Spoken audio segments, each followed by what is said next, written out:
I was asked recently what my 8 desert island plugins would be, and I'd honestly need more than 8. But if I was to choose 8 plugins, now the theory behind the whole thing behind the desert island thing is you're going to a desert island, you're allowed to take 8 with you. The rest have to stay at home. So my 8 plugins, basically 8 plugins you can't live without. So 8. The first would be Golfos. That would be 1, just because it's a highly unique plugin. Second would be Soothe, and Soothe just because it is the ultimate kind of de-esser soothing tool.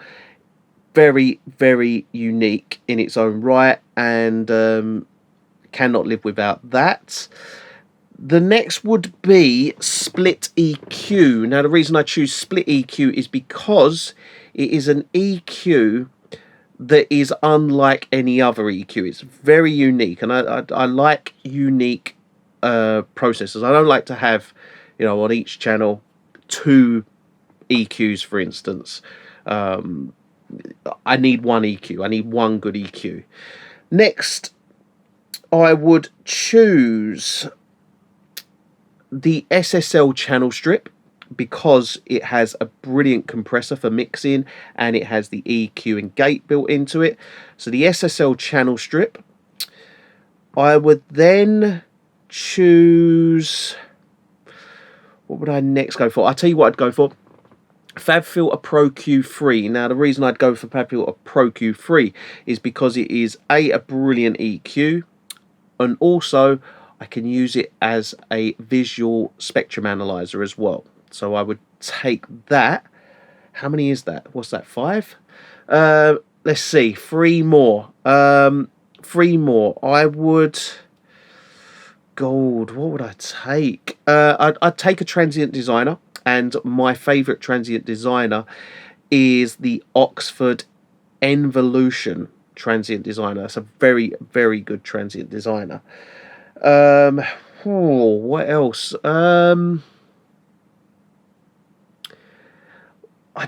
To be honest, another 2. Let's say another 2. What would I take? 2 more plugins. I'll tell you what I'd take. One of them would be the SSL transformer plugin, just for a little bit of saturation. Give me a bit of saturation.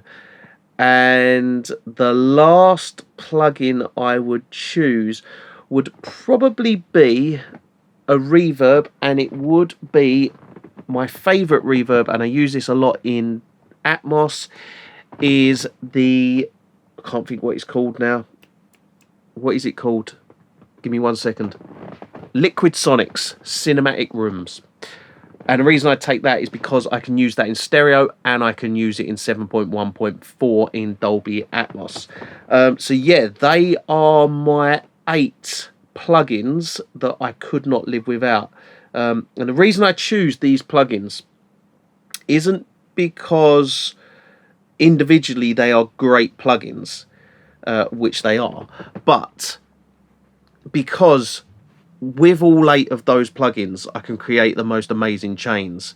The only thing I haven't put in there is a really, really good compressor on its own. So let's just sneak one more in there, and let's say a great compressor. What compressor would I probably take? Do you know what? I'd take something that's very versatile. Do you know what I would take? I'd take the Alicia Alpha compressor. Or would I take the SPL Iron? I think I'd take the Alicia Alpha compressor. Only reason I'd take the Alpha compressor is because the Alpha compressor it's basically a Swiss Army knife compressor. It's got a lot that you can do with it. You can pretty much do everything with the Alpha compressor. So I would take the Alpha compressor. Is that 8 or is that 9? I don't know. I'll have to count when I edit these videos. But they are my 8 or 9 plugins that I could not live without. And yeah, as I say, they're not necessarily individually great plugins. They are, but it's how the thing for me is having one plugin that does one thing, great. Another plugin that does another thing, great. Not having like say something that does something okay and this one does it, and having two EQs in a chain, one great EQ, for instance, have everything, you know, everything I need. And that there 8 or 9 plugins are pretty much everything.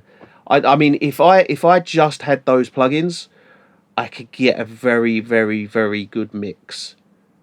Yeah, the only thing I haven't got in there is a delay. So if we didn't add a delay, and if we were adding a delay, do you know what delay I would choose? I would have the new SSL X delay. That's a very, very good delay. What else haven't we got in there? Stereo widening.